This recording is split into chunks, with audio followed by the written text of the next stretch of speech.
Chapter 10. The Lobster Quadrille. The Mock Turtle sighed deeply and drew the back of one flapper across his eyes. He looked at Alice and tried to speak, but for a minute or two sobs choked his voice. "Same as if he had a bone in his throat," said the Gryphon, and it set to work shaking him and punching him in the back. At last the Mock Turtle recovered his voice, and with tears running down his cheeks, he went on again. "You may not have lived much under the sea." "I haven't," said Alice. "And perhaps you were never even introduced to a lobster." Alice began to say, "I once tasted," but checked herself hastily and said, "No, never." So you can have no idea what a delightful thing a lobster quadrille is. "No, indeed," said Alice. "What sort of a dance is it?" "Why," said the Gryphon, "you first form into a line along the seashore." "Two lines," cried the Mock Turtle. "Seals, turtles, salmon, and so on. Then when you've cleared all the jellyfish out of the way—" "That generally takes some time," interrupted the Gryphon. "You advance twice." "Each with a lobster as a partner," cried the Gryphon. "Of course," the Mock Turtle said. "Advance twice, set to partners. Change lobsters and retire in same order," continued the Gryphon. "Then you know," the Mock Turtle went on. "You throw the—" "The lobsters," shouted the Gryphon with a bound into the air, "as far out to sea as you can." "Swim after them," screamed the Gryphon. "Turn a somersault in the sea," cried the Mock Turtle, capering wildly about. "Change lobsters again," yelled the Gryphon at the top of its voice. "Back to land again, and that's all the first figure," said the Mock Turtle, suddenly dropping his voice, and the two creatures, who had been jumping about like mad things all this time, sat down again very sadly and quietly and looked at Alice. "It must be a very pretty dance," said Alice timidly. "Would you like to see a little of it?" said the Mock Turtle. "Very much indeed," said Alice. "Come, let's try the first figure," said the Mock Turtle to the Gryphon. "We can do without lobsters, you know. Which shall sing?" "Oh, you sing," said the Gryphon. "I've forgotten the words." So they began solemnly dancing round and round Alice, every now and then treading on her toes when they passed too close, and waving their forepaws to mark the time, while the Mock Turtle sang this, very slowly and sadly. "Will you walk a little faster?" said a whiting to a snail. "There's a porpoise close behind us, and he's treading on my tail. See how eagerly the lobsters and the turtles all advance. They are waiting on the shingle. Will you come and join the dance? Will you, won't you, will you, won't you, will you join the dance? Will you, won't you, will you, won't you join the dance?" You can really have no notion how delightful it will be when they take us up and throw us with the lobsters out to sea. But the snail replied, "Too far, too far," and gave a look askance. Said he thanked the whiting kindly, but he would not join the dance. Would not, could not, would not, could not, would not join the dance. Would not, could not, would not, could not join the dance. "What matters it how far we go?" his scaly friend replied. "There is another shore, you know, upon the other side. The further off from England, the nearer is to France. Then turn not pale, beloved snail, but come and join the dance. Will you, won't you, will you, won't you, will you join the dance? Will you, won't you, will you, won't you, won't you join the dance?" "Thank you. It's a very interesting dance to watch," said Alice, feeling very glad that it was over at last. "And I do so like that curious song about the whiting." "Oh, as to the whiting," said the Mock Turtle, you've seen them, of course?" "Yes," said Alice.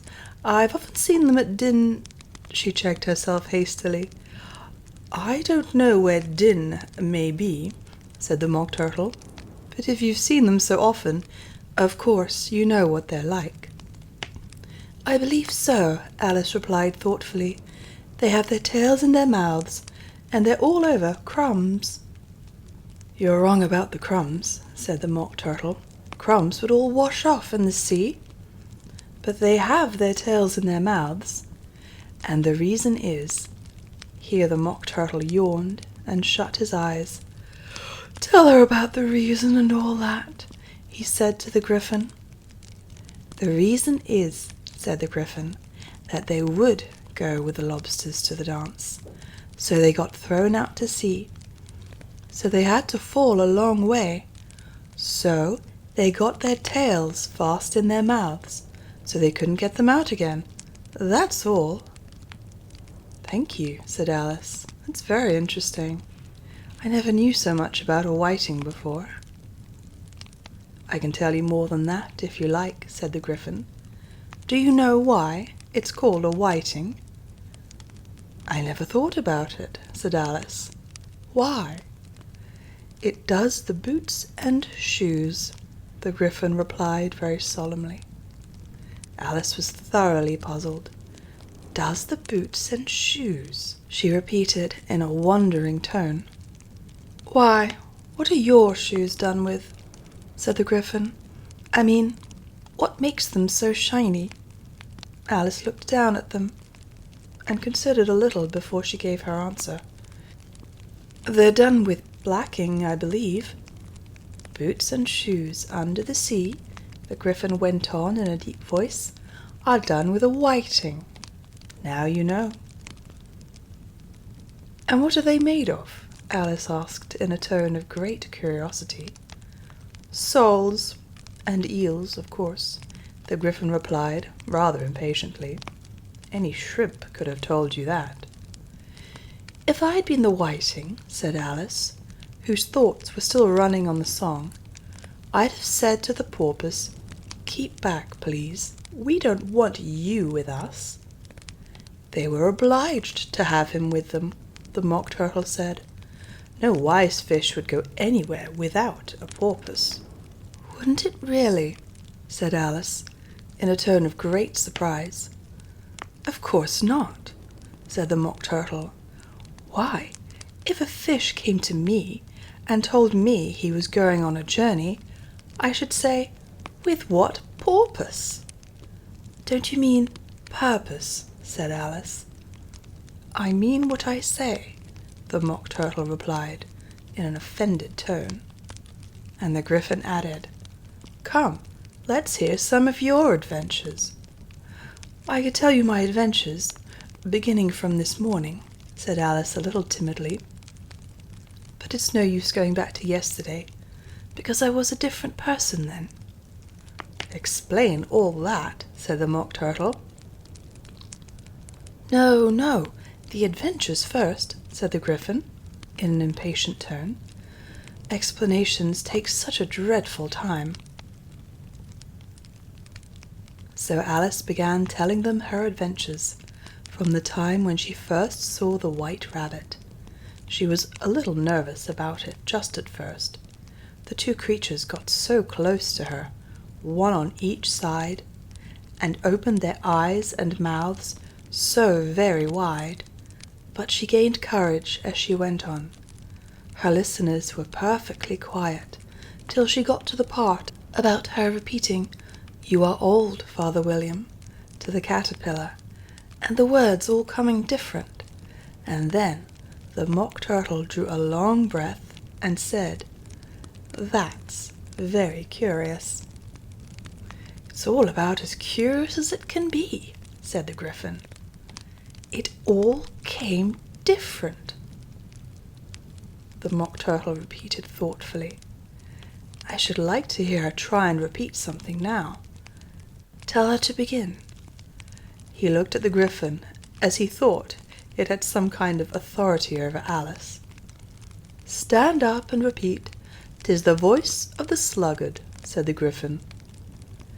How the creatures order one about, and make one repeat lessons, thought Alice. I might as well be at school at once. However, she got up and began to repeat it, but her head was so full of the Lobster Quadrille that she hardly knew what she was saying, and the words came very queer indeed. "'Tis the voice of the Lobster," I heard him declare. "You have baked me too brown, I must sugar my hair." As a duck with its eyelids, so he with his nose trims his belt and his buttons, and turns out his toes. When the sands are all dry, he is gay as a lark, and will talk in contemptuous tones of the shark. But when the tide rises, and sharks are all around, his voice has a timid and tremulous sound. "That's different from what I used to say when I was a child," said the Griffin. "Well, I never heard it before," said the Mock Turtle, "but it sounds uncommon nonsense." Alice said nothing. She had sat down with her face in her hands, wondering if anything would ever happen in a natural way again. "I should like to have it explained," said the Mock Turtle. "She can't explain it," said the Griffin hastily. "Go on with the next verse." "But about his toes," the Mock Turtle persisted. "How could he turn them out with his nose, you know?" "It's the first position in dancing," Alice said, but was dreadfully puzzled by the whole thing, and longed to change the subject. "Go on with the next verse," the Griffin repeated. "It begins, 'I passed by his garden.'" Alice did not dare to disobey, though she felt sure it would all come wrong, and she went on in a trembling voice. "I passed by his garden, and marked with one eye how the owl and the panther were sharing a pie. The panther took pie crust and gravy and meat, while the owl had the dish as its share of the treat. When the pie was all finished, the owl, as a boon, was kindly permitted to pocket the spoon, while the panther received knife and fork with a growl, and concluded the banquet. "What is the use of repeating all that stuff," the Mock Turtle interrupted, "if you don't explain it as you go on? It's by far the most confusing thing I ever heard." "Yes, I think you'd better leave off," said the Griffin, and Alice was only too glad to do so. "Shall we try another figure of the Lobster Quadrille?" the Griffin went on. "Or would you like the Mock Turtle to sing you a song?"